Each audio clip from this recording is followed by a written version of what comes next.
Du coup, tu commences à raconter ou je commence? As you wish. On fait pierre, feuille, ciseaux. Je me pose, je... Attends, on dit quoi? C'est quoi? Non, c'est juste pierre, feuille, ciseaux. Ouais. Ok. Est-ce que... Ok. Pierre... Attends. On fait comme ça? Ouais.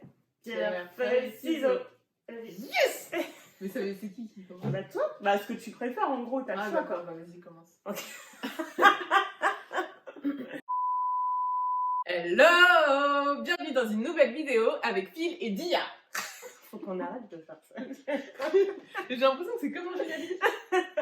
Aujourd'hui, on se retrouve pour un sujet qui va vous amuser, je l'espère. On va parler de nos pires bêtises de quand on était petite. Donc vous voyez ces deux visages d'anges. Ils ont été des démons à un moment donné. Oui, ça surprend, mais c'est le cas. Aujourd'hui, on s'est assagi, on est plus sage. Oui, on a changé, on a évolué. Nous sommes des personnes exceptionnelles. Histoire numéro 1, donc moi ça concerne une période où j'étais au collège, un camarade de classe qui était un copain à moi. En fait, pour expliquer le contexte, le midi, je rentrais chez moi pour manger. Et donc ce midi-là, je revenais justement de la pause du midi. Donc j'arrive dans la cour de récré, et là je vois un attroupement en plein milieu de la cour et tout. Donc je vais voir, qu'est-ce qui se passe. Et tu sais, j'entendais des « Waouh, c'est ouf et tout !» T'es un malade et tout. Et t'avais le mec qui était là genre « Ouais, je sais. » Et du coup, je demande ce qui se passe. Je fais, ouais, qu'est-ce qui se passe? Pourquoi tout le monde est là et tout? Et bon, je tairais son nom, mais ah, machin, il a amené des somnifères et tout. Et j'étais là, what? Énorme. Et du coup, en fait, il en avait toute une boîte. Et dans sa grande générosité, il en a distribué à pas mal de la classe, y compris moi. Ça va être énorme. Ça va être énorme. Ça fait trop ça. Tout le monde était là. Donc bah, forcément, on les a pris. On les est tous là avec notre petite pilule. On s'est tous rendus dans des toilettes pour avaler ça avec un petit peu d'eau. Et juste après, on avait cours d'histoire géo. Donc, je sais pas si vous c'est pareil, vous direz dans les commentaires, mais en général, les cours d'histoire géo, les profs sont plutôt cool. Donc, c'était souvent l'anarchie pendant son cours. Enfin bref, personne n'écoutait, tout le monde faisait des bêtises et tout. Et là, bah forcément, nous qui faisions partie des caïds de la classe, on était plutôt calmes, quoi. Et du coup, donc, mais vraiment, genre, le cours, je me souviens, c'était, mais, enfin, ouais, ça avait jamais été aussi silencieux, quoi. Et du coup, justement, la prof d'histoire géo nous regarde et tout, elle fait, putain, c'est agréable le cours aujourd'hui, vous êtes calme là, qu'est-ce qui se passe? Et là, t'as une vieille En plus, lui, il était défoncé. La scène, c'était ça, c'est genre... Le vieux scandale, la prof, elle a dit quoi? Elle a pété. J'ai vu son visage se décomposer, elle a fait... Bah ouais, on a pris des somnifères, un coup, on est fatigué. Et là, elle fait « Ah, est-ce que les délégués de classe vont aller chercher le directeur ?» Limite, il y avait des sirènes dans la classe. Ouais, donc là, t'as le directeur qui arrive et tout, qui en a pris, et du coup, bah... t'as plus de la moitié de la classe qui a levé la main. Moi. Donc du coup, forcément, il appelle tous les parents. Ça a pris au moins 1 heure, histoire d'avoir tous les parents. Je me souviens, du coup, tout le monde était sorti de classe. On s'était tous mis justement au bureau d'accueil. T'avais le bureau d'accueil qui était mixé avec le CDI chelou, enfin bref. Et là, tu voyais les parents arriver à tour de tour, et les tarder,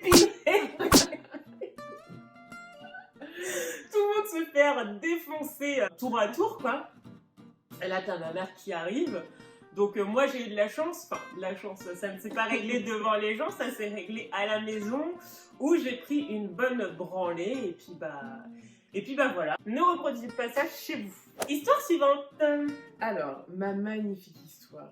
Est-ce que vous savez, moi j'ai un frère. Si tu me regardes, t'as intérêt de liker cette vidéo, ok? Donc aujourd'hui, on va parler de toi. Je ne citerai pas. Je sais que tu as souffert. Je sais que tu as souffert. Donc mon frère, à l'âge de 1 an, un jour, un dimanche midi, était en train de prendre son repas donc dans sa chaise haute, et ma mère, pendant ce temps-là, elle cuisinait. Et donc ma mère, elle était là, occupe-toi de ton frère, Et moi, j'étais un peu jalouse, Normal, parce que c'est pourquoi c'était à moi de m'occuper de lui, alors que lui s'occupait pas de moi, tu vois. Pourquoi lui avait toute l'attention et pas moi? Pourquoi lui, c'est le chouchou et pas moi? Et donc, je me suis dit, ouais, ça va pas se passer comme ça. Ma petite gueule d'ange a frappé. Donc, ma mère me dit, oui, est-ce que tu peux lui donner à boire? Donc, il y a les petits godets comme ça, je sais pas comment ça s'appelle. Ah oui, avec le truc qui Ouais, ressort le là. truc qui ressort. J'aimais trop boire dans ça. Ouais, moi aussi. En fait, il y a zéro Oui, mais je sais pas, j'en suis trop agréable. Et donc, du coup, je lui donne. Enfin, elle me dit, tu lui donnes, mais tu le laisses pas le prendre. D'accord. Pas de problème. Donc, forcément, bah, moi, je fais style. Elle était de dos, ma mère, donc elle pouvait pas voir. Donc, je lui donnais comme ça, on faisait. Prends-le. Oh, maman! Il a pris le godet! T'es horrible. Donc ma mère me dit, bah reprends-lui. J'étais là. Mais pourquoi c'est pas éclaté? Exactement, tu vois. Et donc je le prends doucement. J'étais là, il veut pas le donner. Il veut pas le donner en mode grosse peste. Genre il a trop de force à Bah, celle-là. c'est clair, du coup elle me dit, bah tu tires un peu quoi. Donc moi je tire, mais genre brusquement. La chaise haute part à la renverse, il se prend le radiateur dans le visage. Mon frère en sang, ma mère qui était en panique, elle était en train de pleurer, appeler les urgences et tout. J'avoue, c'est la première fois de ma vie où j'ai ressenti un peu de culpabilité par rapport à ça. Mais regardez cette sociopathe quoi. Sociopathe. Il ne ressent aucun sentiment de culpabilité ou Mais de si, compassion. J'ai dit que C'était la seule et unique fois tu as dit. Vous êtes après. témoin. Oui, mais sinon je suis quelqu'un de parfait alors. Pardon, excusez-moi. Donc voilà pour cette histoire très mesquine. Histoire suivante. Donc cette-ci me concerne et c'était pendant ma période du lycée. Donc ma mère n'était pas présente pendant un week-end et j'avais autorisation de faire venir mes meilleures copines pour qu'elles viennent à la maison, pour que je sois pas toute seule. Elles avaient toutes les deux des petits copains ou juste une, je me souviens plus. Qu'on habitait dans le même quartier, ils nous ont proposé de les rejoindre dans un parc. Sauf qu'il était 22 à 23 heures. J'avais pas du tout l'autorisation de sortir. Moi, mes copines, elles pouvaient juste dormir à la maison. Justement, elles dormaient à la maison quand on n'était pas censé sortir. Mes copines, elles me demandent « Allez, s'il te plaît, et tout, pas longtemps, on dira rien à ta mère, elle en saura rien, elle est pas là, gna. » Et du coup, moi aussi, j'aimais bien un peu faire ma rebelle, donc je me suis dit « Bon, bah, allez, vas-y, c'est pas grave. » En plus, ma mère ne m'avait pas encore appelée à ce moment-là, parce qu'elle m'appelait souvent, du coup, tous les soirs pour savoir ce que je faisais, etc. Ouais.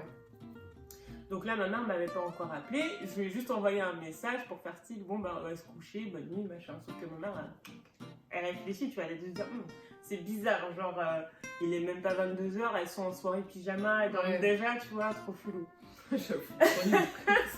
Moi, je croyais que j'avais fait le casse du siècle. Et du coup, on commence à préparer nos petites affaires pour sortir, machin. On les rejoint au parc, on passe notre meilleur moment, hahahi, cancancan. Et là, ma mère, elle m'appelle, mais sur mon portable. Et du coup, je me dis, oh putain, enfin, tu sais, j'étais dehors, machin. Après, on n'était pas dans la rue ou quoi que ce soit, donc il n'y avait pas de bruit, mais quand même, quoi. Et du coup, je commence à faire, ouais, taisez-vous, ma mère, elle m'appelle, machin, en panique. Donc je réponds, elle fait, ouais, ça va? Je fais, bah oui, elle me fait, bah non, mais je sais pas, tu me réponds pas. Enfin, je fais, comment ça, je te réponds pas? Elle me fait, bah je sais pas, je t'appelle depuis tout à l'heure sur le fixe, oui, parce que c'était à l'époque où tout le monde avait un fixe chez soi. Je t'appelle sur le fixe et tu me réponds pas. Je t'ai dit, oui, je t'ai dit, on s'est couché avec mes copines et tout. Elle fait, ok, d'accord. Et du coup, en plus, je t'ai envoyé un message pour te dire, donc voilà, tu vois. On raccroche. Donc je me dis, c'est passé, machin. Et genre 5 minutes après, elle me rappelle. Je fais, putain, elle a oublié de me dire un truc, qu'est-ce qu'il y a, tu vois. Elle me rappelle, elle me fait, tu vois, j'ai encore rappelé, c'est marrant, t'as pas répondu. Tu pensais pouvoir la berner? Ah, je te jure. Là, j'ai fait, bah non, mais maman, je te dis, tu sais, je commence à m'énerver. En plus, la meuf, elle a de l'assurance, elle s'énerve contre ça. Là, je fais, bah maman, je t'ai dit qu'on dormait, donc forcément, je réponds pas. Elle fait, oui, mais là, tu dors pas, là, donc je t'appelle dans 5 minutes. Si dans 5 minutes, t'as pas répondu au fixe, peux entendre de mes nouvelles. Et là, je sais pas ce qui s'est passé dans ma tête. On n'était pas ultra loin de chez moi, mais genre meuf en 5 minutes, c'était pas possible. Ouais. Et je commence à ramasser mes bagages et je fais pourquoi c'est... On a tracé, mais forcément, je pouvais pas être chez moi en 5 minutes. Ma mère, elle m'a rappelé, elle fait ça fait 5 minutes. Tu vas voir demain. Et du coup, le lendemain, ça n'a pas loupé. Je n'ai pas pu inviter des copines pendant un certain moment. Donc voilà, ne vous croyez jamais plus malin que vos parents parce que eux, ils en ont fait d'autres et des fois pire que vous. Donc voilà, je suis pas très fière, mais c'est un bon souvenir. On en rigole aujourd'hui. Oh non, tu te souviens? Non, j'ai pas oublié, t'inquiète. C'est clair. Ah, on en rigole.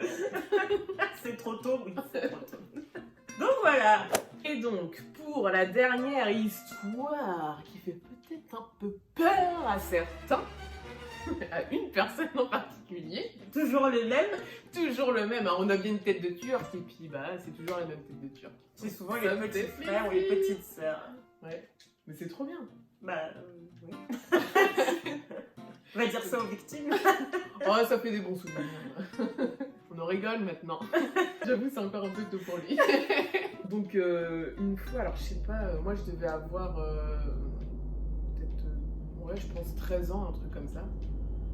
Ouais, je pense que j'avais 13 ans. Et donc j'ai 5 ans d'écart avec mon frère, donc lui il devait en avoir 8. Et donc lui il mettait 1000 ans tout le temps à manger. Donc un soir, mes parents étaient montés à l'étage regarder la télé, mon frère était le seul à table. Et donc enfin, voilà, on avait tous terminé et je me dis oh je vais lui faire une petite blague.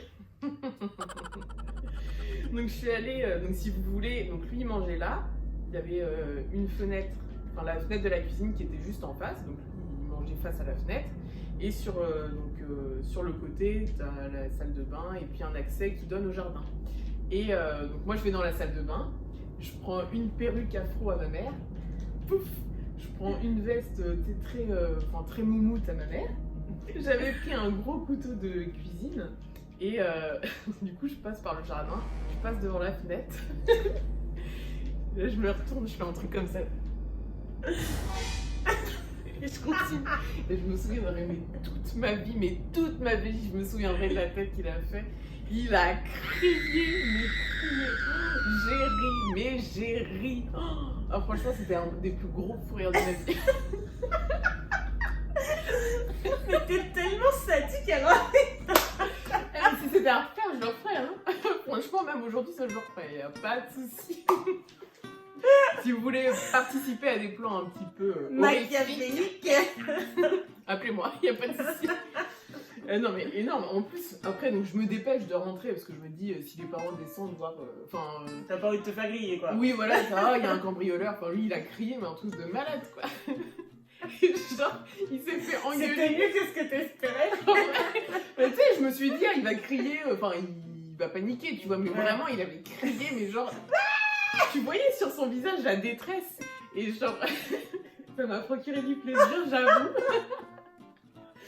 Et derrière, il s'est fait engueuler par mes parents, genre ouais tu fais trop de bruit, regarde la télé. Le pauvre, il a vu quelqu'un avec des cheveux, un grand couteau, tu vois. Il a créé un vrai traumatisme. Oh là là. Mais genre ils ont pas demandé pourquoi ton frère criait. Non, il s'est juste engueulé parce qu'il criait. Mais il était turbulent, donc c'était son genre, tu vois. Par contre, j'avoue, je l'ai traumatisé d'un point de vue tout ce qui est cambrioleur, grand méchant et tout. Ça, je suis d'accord, parce qu'une fois, voilà, une petite histoire bonus. Anecdote. Petite histoire bonus, genre, je sais plus, moi je devais avoir 19-20 ans. Et donc on était pareil dans la cuisine et j'avais laissé mon portable dans ma chambre et j'avais l'alarme de ma pilule qui était tous les soirs à 21h. Et donc c'était musique. Et là, enfin sauf que tu l'entendais de loin quand t'étais dans dans la cuisine, dans la pièce de vie. Et donc là, genre on était tous les deux, 21h sonne et là, t'entends cette musique. Bah oui. Et là, il me fait... Attends, mais ah oui, ça c'est le deuxième meilleur point de ma vie. Il me dit... Attends, faut que je reprenne. Il me fait... Non, je peux pas le dire.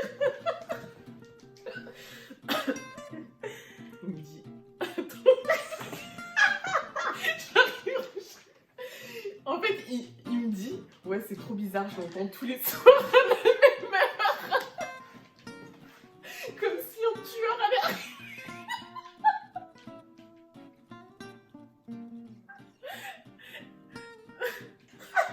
Tu vois, t'apportes encore de la joie ici, quoi. Et du coup, je le regarde, je fais, mais c'est ma pilule. Il me dit, ah ouais, parce que les parents l'entendaient pas. Je croyais que j'étais fou. Je suis désolée pour toi. Tu as une enfance difficile. Il y a un traumatisme qui est encore présent. Franchement, belle performance. Belle performance. C'est la fin de cette vidéo. Merci de l'avoir visionnée. N'hésite pas à la commenter, liker et à la partager. Abonnez-vous aussi à la chaîne parce qu'il y a beaucoup de personnes qui regardent ces vidéos et qui ne sont pas encore abonnées. Donc nous, ça donne de la force et on se dit à la semaine prochaine pour une nouvelle vidéo. Ciao, ciao!